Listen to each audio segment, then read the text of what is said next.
Welcome back to Healing Out Loud. If it's your first time listening, I'm Keeks. I'm talking through my healing journey thus far, and this week I'm chatting through anger. Let's take a deep breath.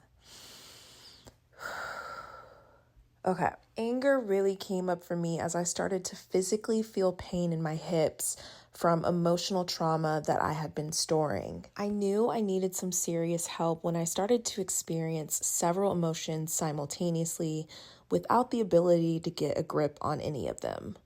If you've ever seen the movie Inside Out, then you remember the part where all of the emotions were fighting each other for control.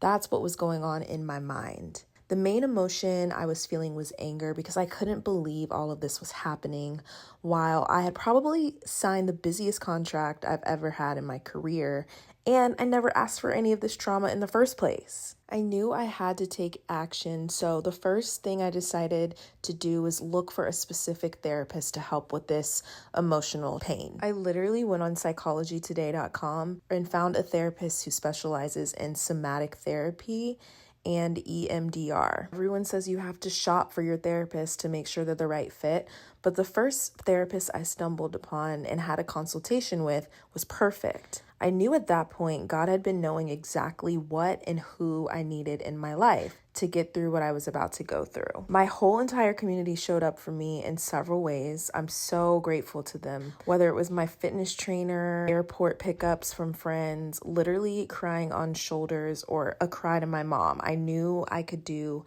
the toughest thing yet, actually start to heal. I'll explain in the next couple of weeks how the somatic therapy has been helping while dealing with these big emotions and how I've been getting through. Thanks so much for listening, and I'll see you in the next one.